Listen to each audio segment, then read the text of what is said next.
Welcome. Have you ever wondered why some employees thrive while others disengage even when they're paid well?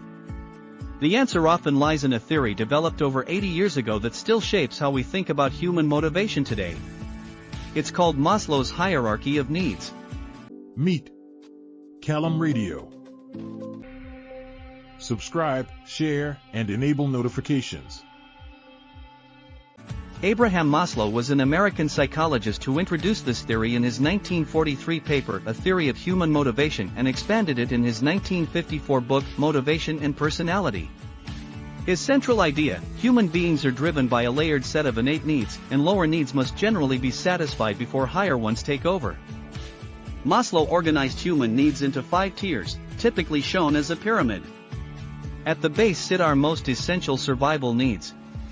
As we climb, the needs become more psychological and social until we reach the very top, self-actualization, where we realize our fullest potential. Let's start at the foundation. Physiological needs are our most basic survival requirements: air, food, water, shelter, sleep, and rest. Without these, nothing else matters. You simply cannot focus on belonging or ambition when you're struggling to survive. In the workplace, physiological needs translate to a fair living wage, safe and comfortable physical conditions, and access to basics like breaks, restrooms, and meals. When these are unmet, you see high turnover, absenteeism, and falling morale. Think of factory workers striking for better pay or air-conditioned workspaces. That's physiological motivation in action. Employers address this through competitive salaries, health benefits, meal subsidies, and compliance with labor law. Once survival is covered, people seek safety, stability, protection from harm, and predictability. This is the second tier, safety needs. At work, uncertainty is the enemy of safety. Employees who feel insecure cannot commit fully. In the workplace, safety needs mean job security, protection from physical hazards, fair policies, health insurance, retirement plans, and freedom from harassment or discrimination. Meeting these builds trust and loyalty. Consider offering employment contracts, grievance procedures, or mental health support during economic downturns. These aren't perks, they're answers to a fundamental human need for security. Fulfilling them reduces anxiety and encourages employees to take creative risks. The third tier is love and belonging, our social needs. Humans are deeply social. We crave relationships, acceptance, and a sense of community. At work, this translates to team connection, culture, and inclusion. Isolation leads to disengagement. Connection leads to commitment. Organizations support belonging through teamwork, positive company culture, mentorship programs, employee resource groups, and social events. Even in remote settings, intentional efforts like virtual team building can satisfy this fundamental need. Companies like Google foster belonging through campus events and dedicated channels for non-work interactions. When employees feel they truly belong, they collaborate better and show deeper commitment to the organization. Moving up to the fourth tier, esteem needs. These include both respect from others, recognition, status, and appreciation, and self-respect, confidence, achievement, and mastery. Employees who feel unseen disengage. Those who feel valued perform at their best. Workplaces fulfill esteem needs through performance bonuses, public recognition, meaningful titles, professional development, and autonomy in tasks. Lack of recognition breeds resentment and quiet quitting. Meeting it drives ambition and high performance. Tech firms use stock options, awards, and public shoutouts on platforms or in meetings to fulfill esteem needs.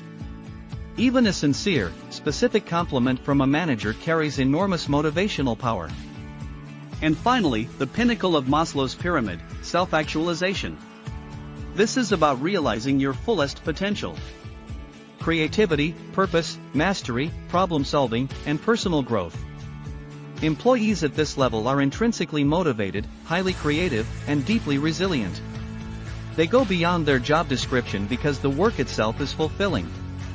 Organizations support self-actualization through challenging projects, autonomy, innovation opportunities, purpose-driven missions, leadership roles, and continuous learning, including training programs and sabbaticals.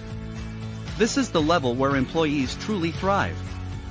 A classic example, Google's 20% time allowed engineers to spend 1 day a week on personal passion projects. Gmail and Google News were born from this practice. Purpose-driven work and creative freedom are the hallmarks of a self-actualized workplace. Maslow later refined his model with 3 additional needs: cognitive needs, the drive for knowledge, curiosity, and exploration; aesthetic needs, appreciation for beauty, balance, and form; and transcendence needs, helping others achieve their potential through altruism and purpose beyond oneself. In modern workplaces, these translate to training and learning programs for cognitive needs, thoughtful office design for aesthetic needs, and CSR initiatives, DEI efforts, and mentoring for transcendence. They support cultures of lifelong learning, sustainability, and shared purpose. A few key principles to understand. First, prepotency: lower needs dominate until they're satisfied. Second, deficiency versus growth: the bottom 4 needs are driven by lack, while self-actualization is driven by the desire to grow. Third, needs are satisfied in degrees, not all or nothing. Additionally, individual variation means culture and personality affect which needs are prioritized most. Regression reminds us that stress, like sudden layoffs, can push employees back down the hierarchy. And importantly, one behavior can satisfy multiple needs simultaneously. So how do leaders actually apply this? Maslow's theory underpins practical strategies across HR and management. From needs assessments and tailored incentives to job design, psychological safety, total rewards, and transformational leadership, it offers a roadmap for building environments where people genuinely thrive. Start with needs assessment. Use annual engagement surveys to identify which needs are unmet across your workforce. Then design tailored incentives. Entry-level staff need fair pay and safety, mid-level staff respond to recognition and belonging, senior and creative roles need autonomy and purpose. Job design matters too. Build roles with skill variety, task identity, and meaningful feedback. Build a psychologically safe culture where employees can speak up without fear. Offer total rewards beyond salary, wellness programs, career paths, equity, and flexibility. And lead transformationally. Help your people connect their daily work to a larger sense of meaning and self-actualization. The organizational payoff is significant. When Maslow's hierarchy is actively addressed, organizations see higher job satisfaction, lower absenteeism and turnover, greater creativity and innovation, and stronger talent attraction and retention. These aren't soft metrics, they directly impact the bottom line. In the real world, Google addresses all 5 levels: high pay for physiological and safety needs, campus communities for belonging, innovation awards for Esteem, and 20% time for self-actualization. Military and first responders prioritize safety and unit cohesion as belonging. Nonprofits attract talent through transcendence and purpose, even with lower salaries. It's important to be balanced. Maslow's theory has real limitations. His research relied on case studies of people he considered self-actualized, predominantly Western and educated. It overlooks collectivist cultures where belonging may outweigh personal safety. And needs aren't always sequential, people pursue multiple needs at once. Self-actualization is also extremely difficult to measure. And in today's gig economy and remote work landscape, physiological and safety needs can be precarious, while belonging requires entirely new intentional strategies. Despite these critiques, the framework remains a powerful heuristic, not a rigid law. Maslow's work doesn't stand alone. It influenced Herzberg's two-factor theory, McClelland's acquired needs model, and modern engagement frameworks like Gallup's. Today it integrates naturally with self-determination theory, which emphasizes autonomy, competence, and relatedness, reflecting many of the same underlying human needs. Here is the complete picture. From physiological survival at the base, through safety, belonging, and esteem, the deficiency needs up through the growth needs, cognitive curiosity, aesthetic appreciation, self-actualization, and finally transcendence, the desire to help others reach their potential. Each level matters. Each level is a leadership opportunity. Maslow's hierarchy shifts our thinking from purely financial incentives to a humanistic, multi-dimensional view of motivation. By addressing the full spectrum of human needs, from survival to self-actualization, organizations create environments where employees don't just survive.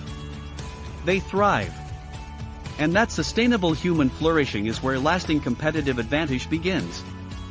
For deeper study, explore Maslow's original works or texts like Organizational Behavior by Robbins and Judge.